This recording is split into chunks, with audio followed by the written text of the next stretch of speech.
Presidente de la Asociación de Contribuyentes del Perú, a quien les damos la bienvenida hoy. Buenos días. Bienvenido a Reactiva Pyme, señor Ignacio Beteta. Hola, buenos días, Milene, ¿cómo estás? ¿Se me escucha bien? Así es, lo escuchamos fuerte y claro.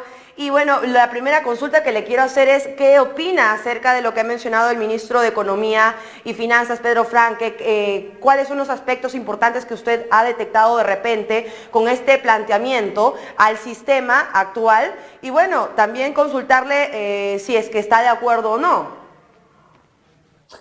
Primero, unos datos importantes, ¿ya?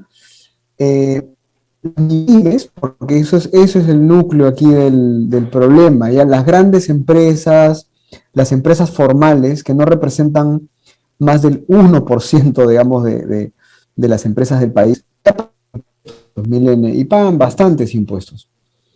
Hay sectores en los cuales las empresas formales van a pagar hasta el 50%. Y en minería, hasta el 60% se va en pagos, tributos, canon, regalías. El problema no está en las empresas formales grandes, el problema está en las empresas pequeñas y microempresas, digamos, de las cuales además sabemos que emplean a 8 millones de peruanos y son el 99.6% de las empresas en el país. Entonces, cualquier reforma tributaria que no esté dirigida a ampliar la base de contribuyentes, ¿ya? No es una reforma tributaria adecuada. Y este gobierno, el discurso que nos ha dado varias veces ha sido otro. Ha sido que hay que aumentar los impuestos, que hay que cobrar más impuestos, que hay que cargar con más impuestos a las empresas formales, que la reforma tributaria iba a tener más impuestos. No, eso ya no sirve. En un país como el nuestro, en el cual 1 de cada 10 contribuyentes paga impuesto a la renta, no se trata de subir impuestos, se trata de buscar más contribuyentes. Eso es lo primero que hay que decir. Lo segundo es que efectivamente los regímenes de las MIPYMES están todos muy complicados y confusos y no han funcionado. Fíjate, cuando uno ve este famoso RUS o el RER, ¿no? El régimen especial de renta, el régimen único simplificado, que son los que se acogen las pequeñas empresas, las microempresas formales, ocurre algo muy interesante. Cuando la empresa va creciendo, ¿no? Y tiene que pasar, por ejemplo, del RUS al RER, es muy caro el pase. O sea, esa transición del RUS al RER, ¿ya? Pues los microempresarios no se entienden, ustedes no se entienden esto, es muy caro. Es decir, no me conviene pasarme del RUS al RER. Y menos aún me conviene pasarme del RER al régimen general. ¿Qué ocurre por esto? Se quedan en ese nivel y no crecen. El actual sistema tributario lo que hace es te hace quedarte enano. Tienes que ser muy grande o tienes que ser muy fuerte, o tienes que tener mucho empuje y de verdad que mucha constancia y mucho apoyo, mucho crédito, muchas oportunidades para que puedas saltar al régimen general. Porque prácticamente para saltar del régimen RUS al RER y del RER al régimen general, no te conviene, perderías plata, perderías dinero. Entonces, efectivamente, la reforma tributaria sí consiste en ir gradualmente subiendo los impuestos, ¿no es cierto? Como ocurre en todos los países desarrollados, para que uno pague poco al comienzo o no pague nada y luego va pagando un poco más de acuerdo a los ingresos que va teniendo, ¿no? Eso es así de sencillo, tiene que ser este proceso, pero siempre pensando en incorporar más empresas al sector formal, no en cargar más impuestos a las empresas que ya son formales, ¿no? La decisión que usted menciona, señor José Ignacio, se trata de algo abrupto que de pronto se le hace a las empresas y que quiere crecer, ¿no es así? ¿Cuál sería la mejor forma, por ejemplo, para poder interseccionar ahí o interceder, por así decirlo, para que finalmente, pues, de los que ya se encuentran actualmente en el RUS, porque probablemente una de las mejores opciones que nos ha dado es que se incremente poco a poco, ¿no es así? Pero los que ya se encuentran en el RUS y quieran pasar ya sea al REO o al régimen general, ¿qué podría lograr el gobierno finalmente para apoyarlos a ellos también? ¿Y cuál sería la mejor opción para poder interceder ahí? De repente, no sé, poder optar porque no se pague absolutamente nada o esta cantidad que usted menciona, pero de repente poder acompañarlo con la asistencia y mencionarle pues que se va a pasar, pero en cuotas, ¿no? Sí, o sea, a ver, lo que está pasando ahora es cuando tú tienes una empresita que es RUS, por ejemplo, una bodega o un puesto de comida o un pequeño restaurantito chiquito, digamos, ¿no? Tú cuando ya pasas el límite, ¿qué haces? Creas otra empresa RUS, ¿no? Entonces, además yo conozco microempresarios que me lo han contado, ¿no? Entonces tienen 8 empresas RUS y entre estas 8 empresas, ¿no? Van haciendo un poco la ruleta de los fondos y del dinero, con lo cual al final lo que está haciendo el microempresario es evadiendo impuestos, ¿no? O eludiéndolos en todo caso, porque es legal. Entonces, lo que se necesita acá para ayudarlos, ¿no? Que además las MIPIMES, como les digo ahorita, no son formales, el 85% de las MIPIMES no son formales. Entonces hay que meterlas gradualmente y progresivamente, ¿no? Son dos temas. No solamente es la parte tributaria, Milene, es también la parte laboral. Para que una empresa crezca, necesita tres cosas siempre. Tres cosas fundamentales. Un espacio, un local, un lugar donde chambear, recursos humanos y luego un tema de capital. Cualquier empresa, la más grande que conozcas o la más chiquita, funciona bajo esos tres pilares. Entonces, ¿qué tiene que hacer el Estado? Por ejemplo, número uno, que no te cueste tanto tener un espacio. Hoy día, ¿qué ocurre? Tú quieres abrir un local, viene la municipalidad, ¿no es cierto? Y te cambia el extintor del lugar 14 veces. Te pide tener 5 cámaras, 4 cámaras. Si pusiste el cartel más arribito, más abajito, te mete una multa. Y luego te coimean para no cerrarte el negocio. O sea, solamente tener el espacio para chambear, para trabajar, ya es caro. Un montón de barreras burocráticas y un montón de trámites para poder tener un espacio, una licencia en una fábrica, en un taller, en una empresa. Número uno. Entonces ahí, eso es un tema de las municipalidades que se puede arreglar con el Congreso, que se eliminen tantas facultades discrecionales que tienen las municipalidades para pedirte prácticamente lo que les da la gana. Eso es número uno. Número dos, en este tema del capital viene el acceso a crédito y el tema de los impuestos. Tú eres el Estado y me quitas plata con muchos impuestos, yo no me voy a formalizar, ¿no? Y si tú eres el Estado, y que no tiene nada que ver, y justamente, y no me dejas crecer, porque me estás presionando mucho con tu burocracia y con tus impuestos, yo me voy a ir al banco y no me van a dar un crédito. No me van a dar un crédito. Entonces, tenemos que reducir esa carga tributaria, esa carga, digamos, de gastos de la empresa para que pueda acceder a un crédito. Y lo tercero es el tema laboral. Si no hay una reforma laboral, tampoco las MIPYMES van a crecer. Hoy día es carísimo contratar.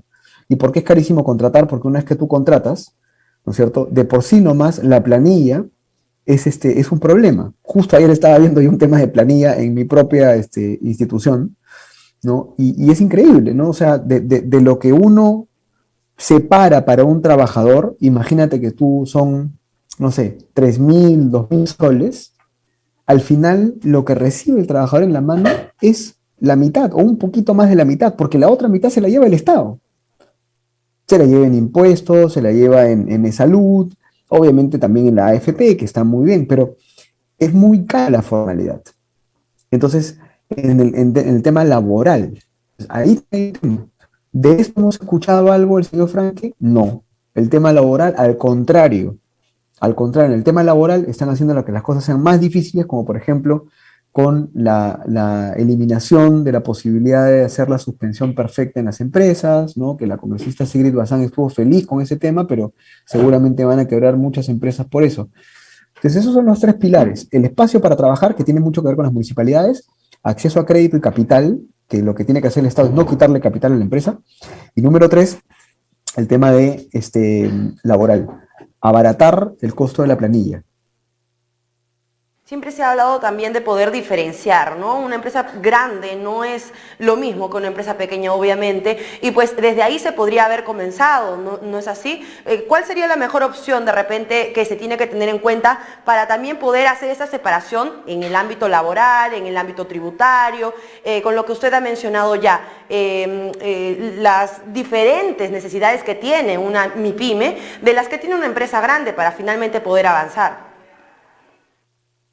El tema es la escala de ingresos, o sea, lo que tiene que ocurrir en el Perú es que empecemos a cobrar impuestos de acuerdo a una escala de ingresos. ¿Qué ocurre en México? En México hay límites inferiores y límites superiores, ¿no? Por ejemplo, desde que tú ganas 1 peso hasta que ganas 7.000 pesos. ¿Y qué hacen los mexicanos? Sobre la base de ese límite, fíjate, a todo ese rango, ¿no? Te cobran, por ejemplo, una tasa de impuesto a la renta de 2%. Estoy diciendo un número referencial. Y luego vas de los 7.000 pesos hasta los 65.000 pesos. Y de los 60 y tantos mil a los ciento tantos mil. Y son un montón de tramos. Pero es muy ordenado.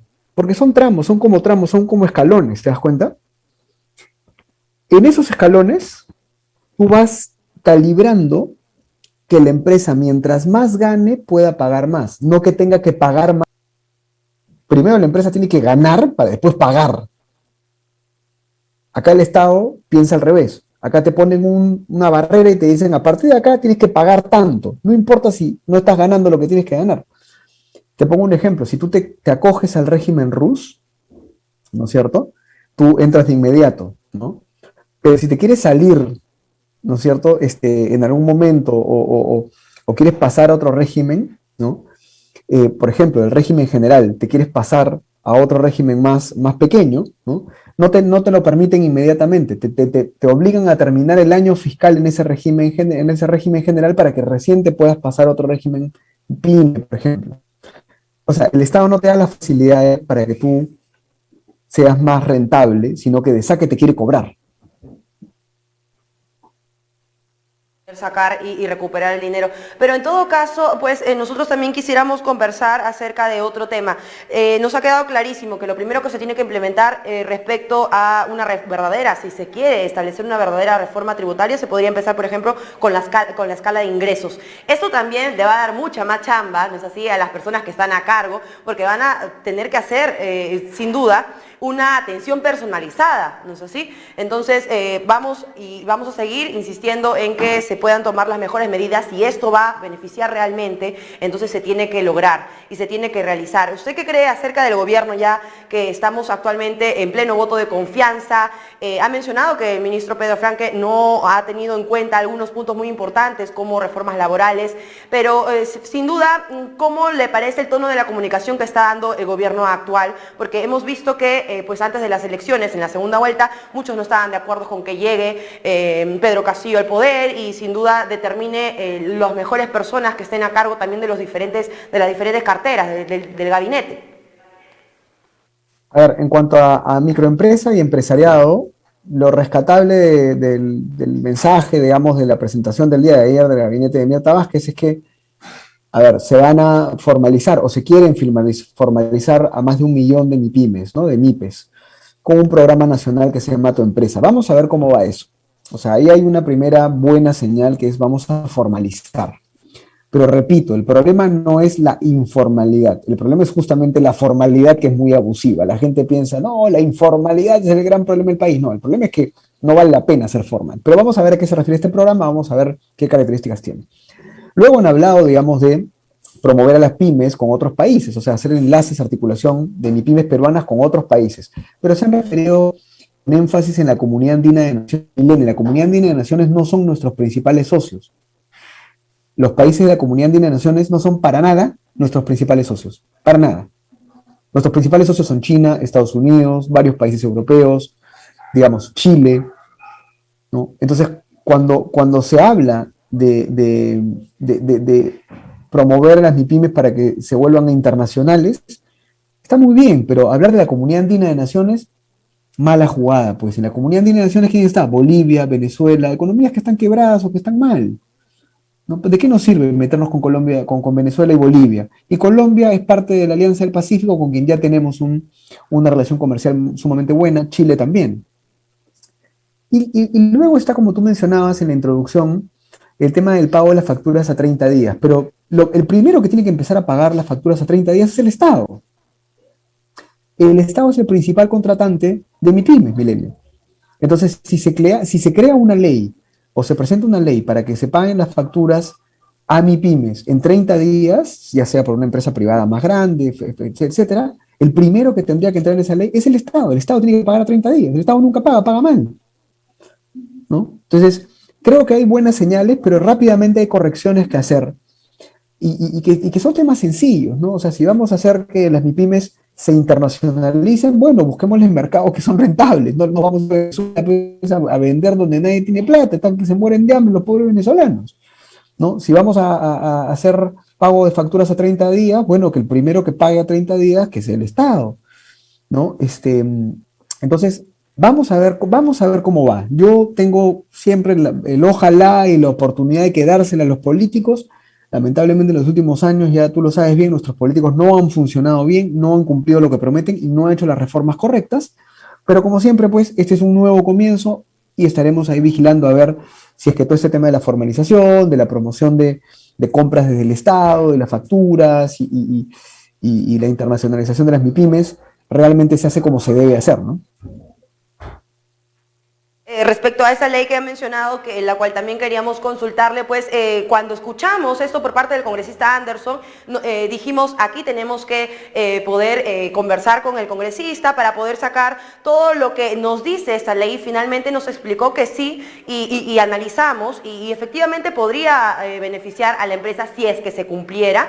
Y bueno, como usted menciona, pues efectivamente el primero que tendría que hacer es el Estado, porque aquí en este programa muchas empresas se han quejado porque el Estado no, finalmente, estas contrataciones que hacía Compras a mi Perú, etcétera, de MIPYMES, que todavía no se les entregaba las facturas, ¿no es así? Entonces ahí también hay que tener mucho énfasis y bueno, finalmente en la Comisión de Economía del Congreso lo que resultó es que 4 personas votaron a favor y el congresista mencionó que probablemente tengan intereses personales por los cuales votaron en contra, mejor dicho, ¿no? Entonces, esto sin duda va a apoyar a la microempresa si es que se pueda cumplir. Ahora, también hay salvedad porque dentro de este proyecto de ley hay consensos, entonces, entre la empresa grande y la proveedora, la pequeña, pues podrían llegarse a un acuerdo de establecerse cuotas, de establecerse también intereses por si no llegara a cumplirse el pago los 30 días, ¿no? Pero finalmente es lo que todos los empresarios quieren otorgar, ya sea